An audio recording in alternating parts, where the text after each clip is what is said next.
Welcome to Mzansi News Hub. Breaking news. Fresh courtroom drama unfolded this afternoon in the Cat Matlala trial within a trial as the High Court delivered its ruling on accused number 5's application. The decision follows hours of legal arguments and marks another key development in this closely watched case. What does the ruling mean and what happens next? Stay with us as we break down the latest courtroom proceedings. Subscribe to Mzansi News Hub, like this video, and turn on notifications for the latest breaking news and court updates from South Africa.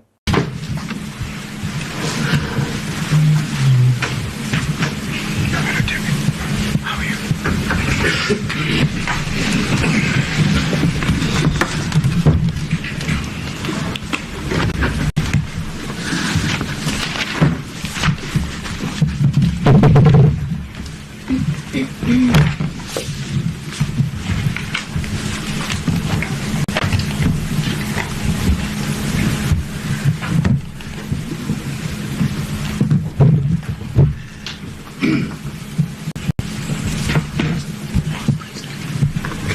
This is case number, I can record. This is case number SS 98 of 2025 in the matter of, or in the application of one Zandile Tabiseng Nzama being accused number 5 before this court in Ray, Musa Kekana and 4 others.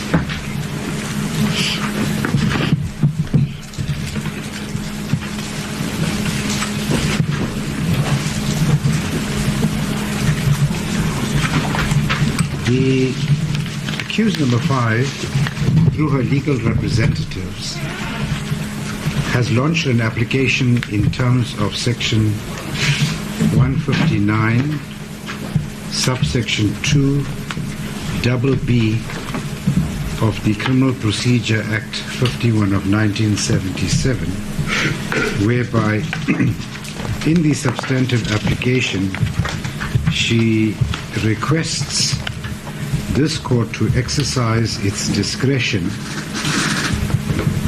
relating to requesting a leave of absence from the proceedings, which she captures in paragraph 7 of her affidavit. And I quote what paragraph number 7 in fact sets out. It says,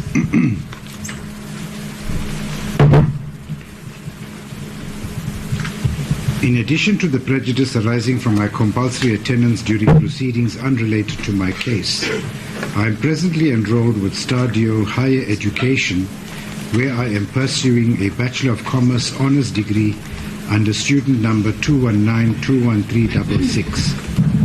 The lengthy duration of this trial, together with the daily travel between Pretoria and Johannesburg, consumes the greater part of each weekday.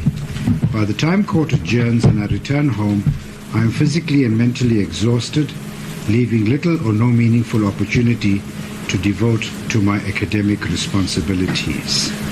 Paragraph 8 essentially indicates that her studies have been adversely affected by her continuous attendance at the proceedings, despite the fact that much of the evidence does not in fact concern accused number 5 during the course of the proceedings.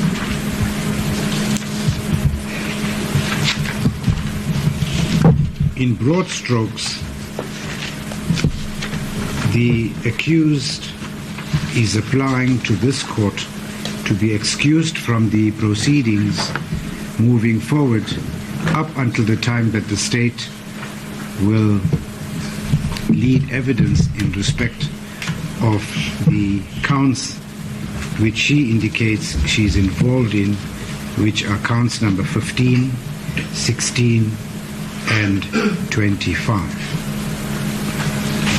Mr. Chauke, who appears on behalf of accused number 5, read out the affidavit which was duly signed by accused number 5 onto the record, setting out the necessary circumstances in support of the application to be excused from these proceedings.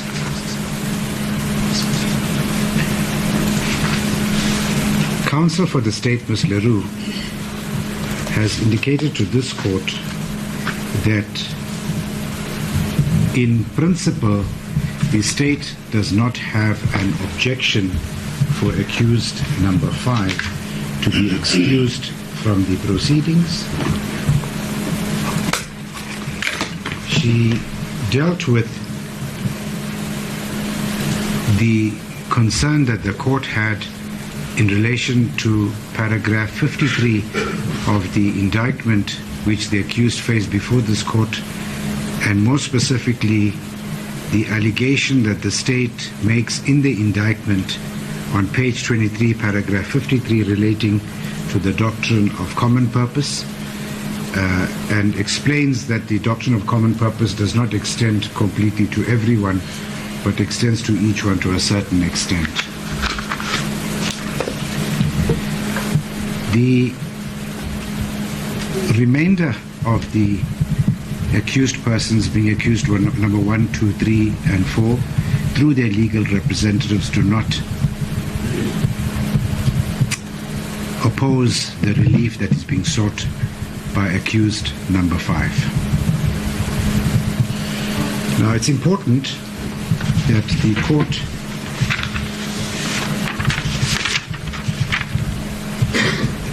deals with what the provisions of section 159 subsection 2 provide for in terms of the Criminal Procedure Act, and then would have to analyze whether the relief that is so sought by accused number 5 falls within the provisions of what is allowed in section 159. So section 159 subsection 2 provides that where 2 or more accused appear jointly at criminal proceedings and the court is satisfied either on application under paragraph A, that's if there's physical incapacity, undesirability of attendance or family illness, death necessitating absence, or where an accused is simply absent per paragraph B of section 159, the court may, provided it is satisfied that the proceedings cannot be postponed without undue prejudice, embarrassment, or inconvenience to the prosecution, any co-accused, any witness in attendance or subpoenaed in terms of 159AA, in the case of paragraph A, authorize the absence of the accused concerned for a determined period and on such conditions as the court deems fit, and BB, direct that the proceedings be proceeded with in the absence of the accused concerns. So in broad strokes, essentially what the accused is asking of this court, and that is that this court must allow her to be excused from attendance, as it is undesirable for her to be seated for the duration of this trial when the evidence that is being led does not directly concern her in respect of the other counts. Section 159 of the Criminal Procedure Act outlines the specific legal exceptions that allow a criminal trial to continue in the absence of the accused. The Criminal Procedure Act generally requires an accused person to be physically present in court to ensure a fair trial. However, Section 159 sets out the primary exceptions. The first one is, in terms of Section 159 subsection 1, is where there is unruly behavior. If an accused conducts himself in a disruptive, unruly, or obstructive manner that makes the continuation of the proceedings in their presence impractical, the court may order their removal. The trial will then proceed in their absence. So that's the first one. The second one is physical incapacity or family emergencies, which is Section 159 subsection 2. Upon application by the accused or their legal representative, the court may excuse the accused if a physical or mental condition prevents them from attending, or if a severe family crisis such as the death or serious illness of a family member necessitates their absence. That is the second instance. The third one is prejudice to others. That's looking at section 159 subsection 2 and subsection 3. If an accused person is absent, whether removed under subsection 1 or without the leave of the court can order the trial to proceed if postponing it would cause undue prejudice, embarrassment, or inconvenience to the prosecution, co-accused, or witness. So that in broad strokes is what section 159 provides for in these circumstances. The court has duly noted that the Ms.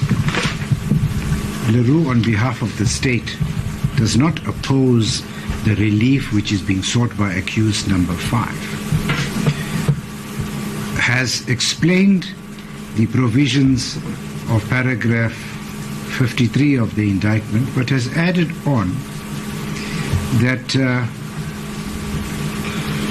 the state has considered one piece of evidence that it perhaps intends leading, and that is in the Littleton docket, where we've heard the first witness Mr. Taylor, come and testify before the court that the white BMW 335, which is alleged to have transported the 2 shooters who fired shots at the first state witness as well as the Mr. Bonyoni, that particular motor vehicle was at some stage or the other registered in the name of accused number 5.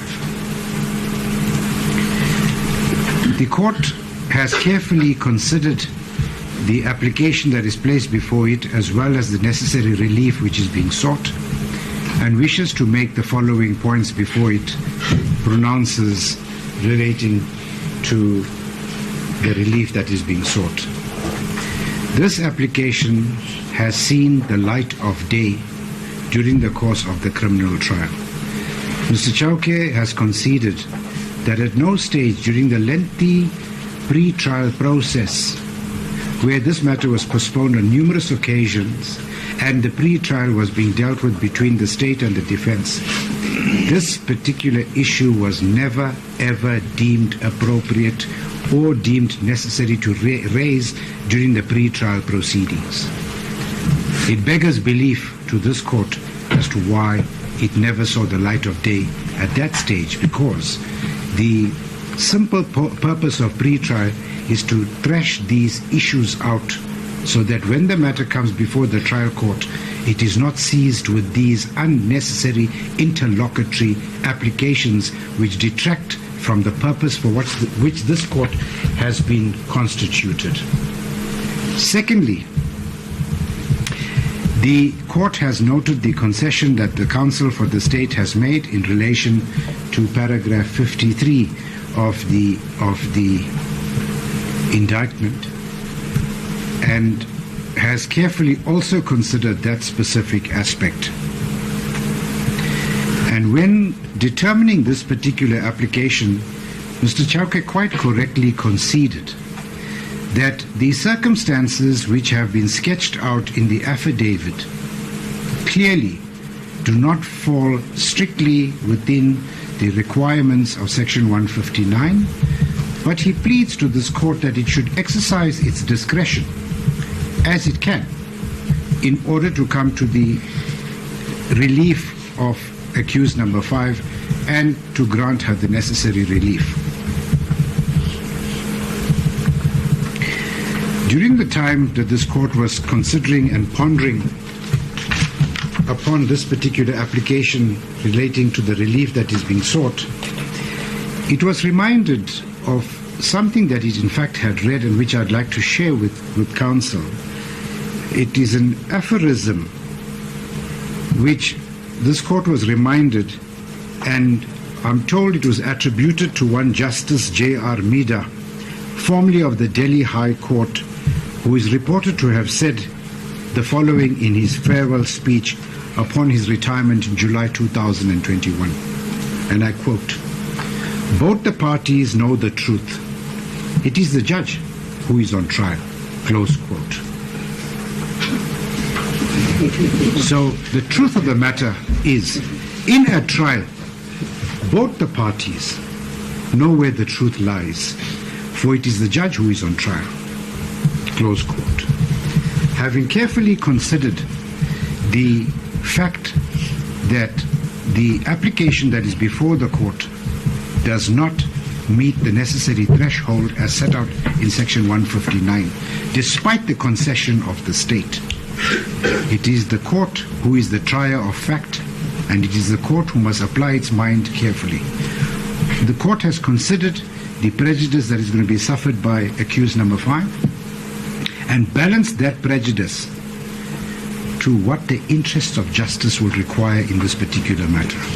True, counsel and the attorney have indicated that they will be present during the course of the proceedings, whilst accused number 5 is not before the court. But the two individuals who are seated before the court simply are here before this court directly upon the instructions of accused number 5. It is the view of this court that at all material times the two legal representatives are the creatures of their instructions, and they act directly upon the instructions that they should and must receive from accused number 5 during the course of the trial.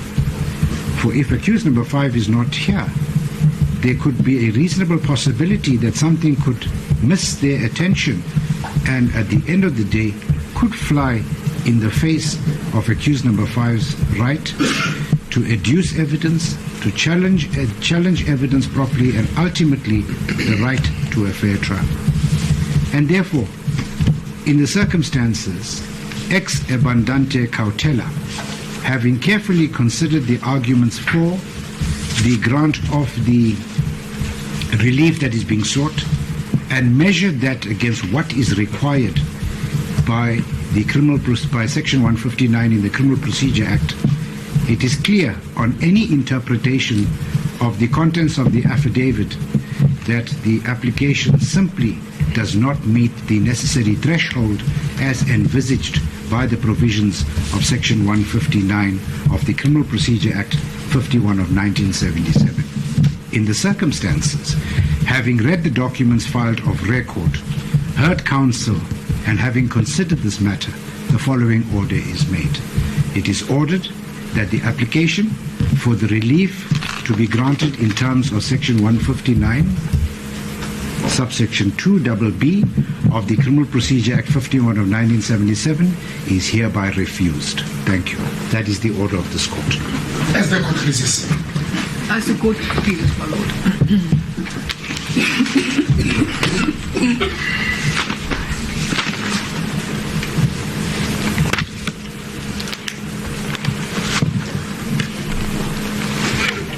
Thank you, Ms.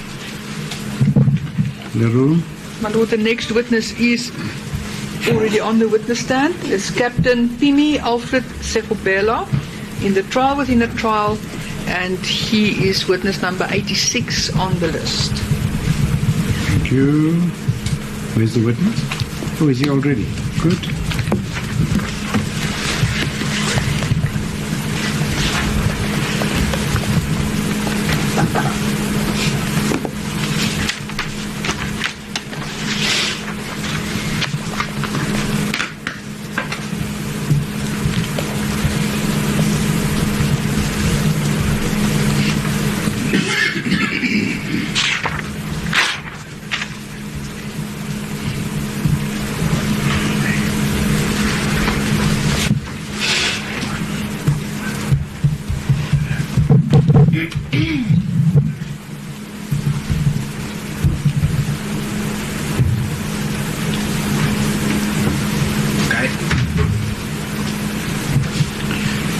So what is your rank?